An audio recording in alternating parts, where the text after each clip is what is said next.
Well, it's time for Community Corner, where we're going to highlight those stories that teach, inspire, and help us learn a little bit more about our neighbors here in Metro Atlanta. I'm Ron Jones. You know, 1 in 3 adults in Georgia are living with some degree of disability, and many of those adults are searching for meaningful work that will accommodate their differences. And that's where a new program with Fayette Schools and Piedmont Fayette Hospital comes into play. 11 Alive's Caitlin Ross reports this innovative partnership that has a 100% job placement rate. Oh, I'm getting the blankets. It's tough to keep up with Ronald Devers at Piedmont Fayette Hospital. Hey, Miss Becky. Oh, hey, Ron. The 22-year-old walks fast and does his job with precision. It makes me feel like I'm doing good. He is proud of his work as a procedure support tech in the surgery division.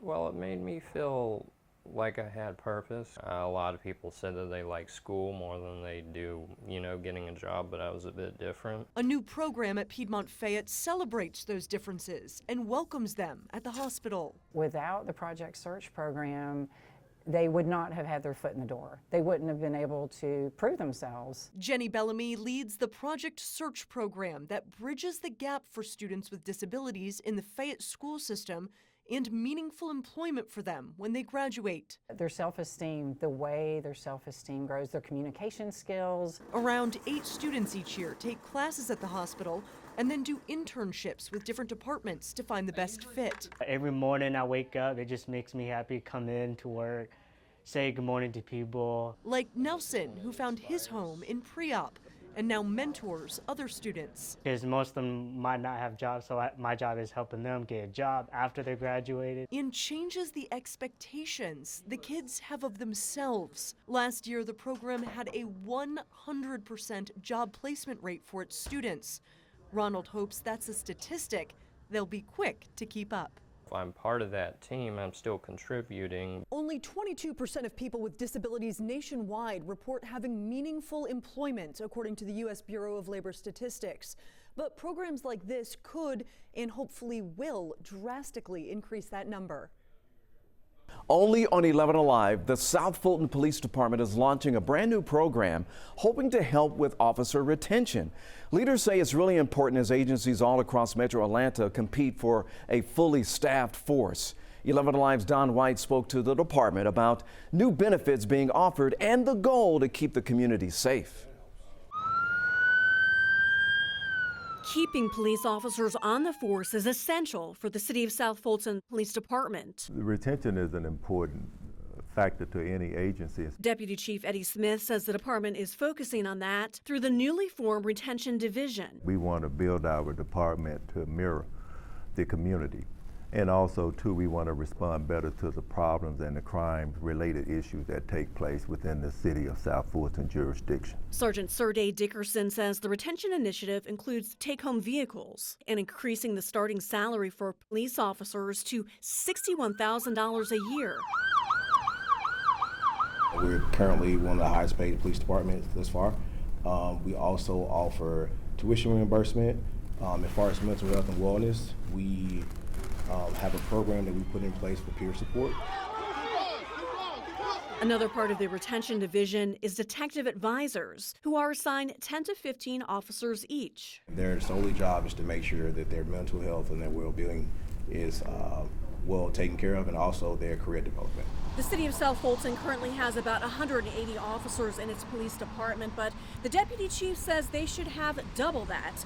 He's hoping the department will be close to fully staffed soon, with lots of officers currently in training. The deputy chief believes having a fully staffed department will help improve response times. You always want to improve when it comes to responding to the community when there's a need. And so we're always working on improving. In the City of South Fulton, Dawn White, 11 Alive News. Georgia education officials are working to train more teachers. So this is all part of an effort to help improve literacy skills of kids all across the state. The literacy coaches would focus on improving reading instruction. So this comes as the 2022 National Assessment of Educational Progress found just 32% of fourth graders were proficient in reading. Governor Brian Kemp recently included $11.3 million in his budget for literacy efforts. More than half of that will go to literacy coaches. About $5 million will go towards screening for dyslexia. If your car leaves you stranded in the cold, you might be rescued by one of the state's highway emergency response operators. But because of staffing shortages, the heroes have not worked the overnight hours since last May. As 11 Alive Jerry Carnes reports, those overnight patrols could soon be coming back. He has everything he needs to clear an icy spot or rescue a driver stuck in the slush. Making sure I have all my cones, have a spare tire. Dondre Alexander is one of the new heroes patrolling Metro interstates, hired just a few months ago to help rebuild a program that needs a couple of dozen more like him. Dondre is a former U.S. Marine who wanted a job serving people in need.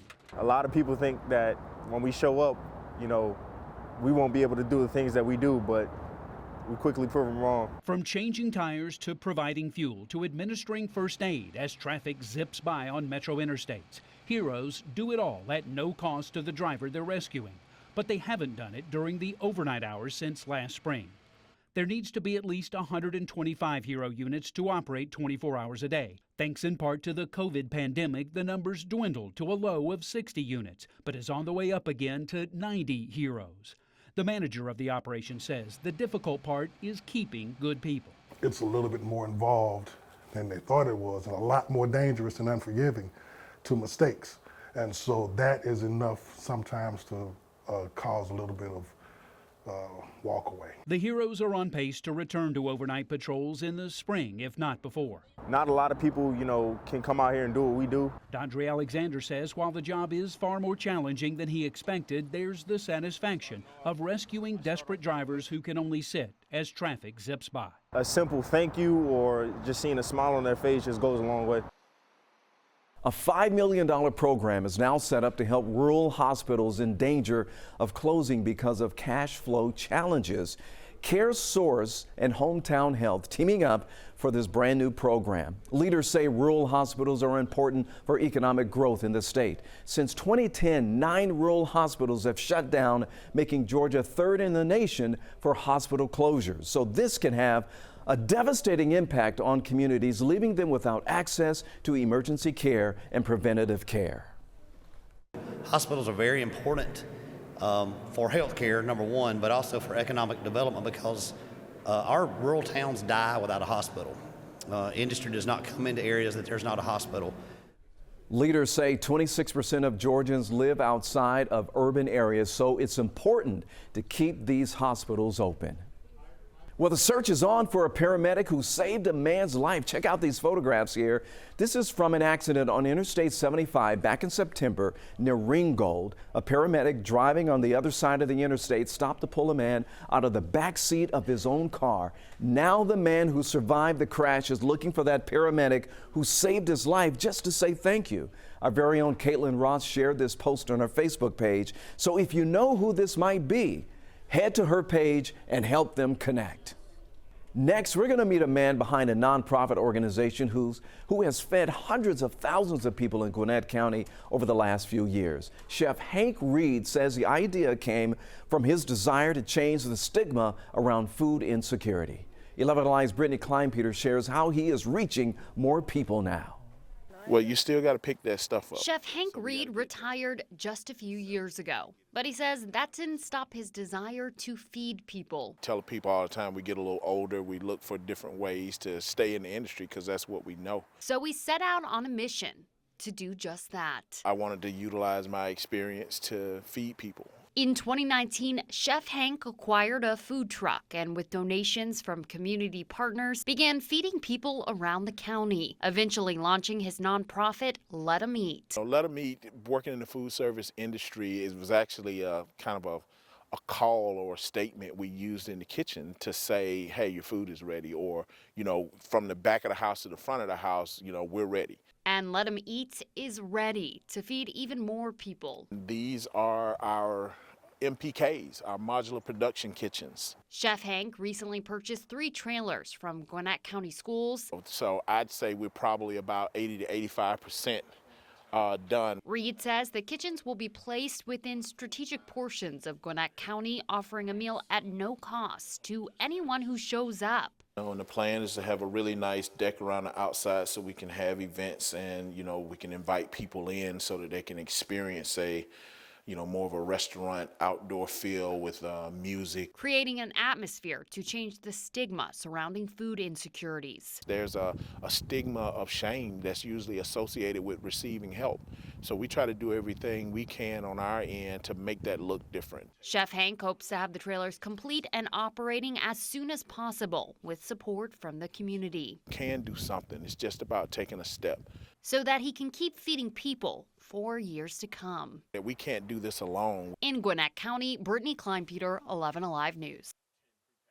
Love is in the air. DeKalb County Superior Court is hosting Vows on Valentine's this year, so it's going to happen on February 14th, of course. And you can get married for free at the courthouse. It just takes 3 easy steps. Apply for the marriage license, book an appointment to get the physical copy, and then reserve your ceremony slot. Officials say they want to help relieve couples of the financial burden of memorializing their love.